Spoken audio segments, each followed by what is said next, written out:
In the spectacular setting of Windsor Castle, it was a unique event, even for Britain's longest reigning monarch.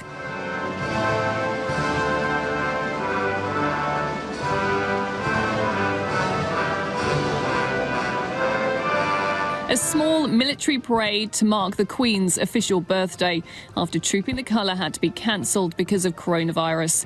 Only the second time it's been called off in her 68-year reign. The Welsh Guards, who are currently on guard at Windsor Castle, and a band of the Household Division were doing the honours, but with new ceremonial drills reflecting these times of social distancing. During this pandemic of COVID, they've developed a way to make sure each of the troops marching were exactly 2.2 metres separate from one another, and they ensured that all the traditional elements were still there. The Queen was saluted, the Guards were on parade, and Windsor looked fantastic.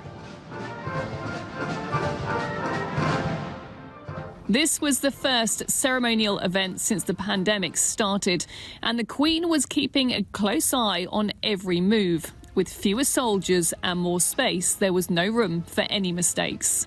Lieutenant Colonel Guy Stone told me that alongside their training, the Household Division have also been part of a COVID support force.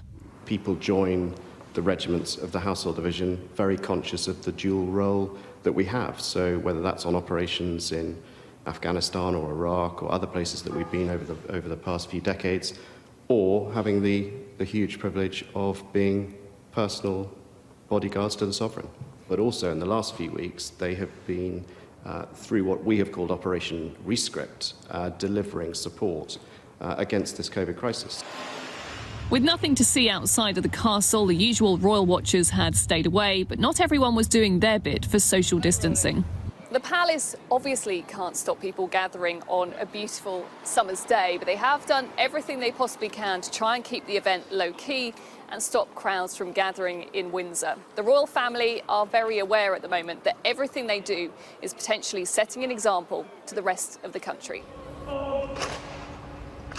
After taking the second salute, the Queen made her way inside, probably to talk it all over with Prince Philip. Another new experience to share, even at the age of 94. Rhiannon Mills, Sky News, at Windsor Castle.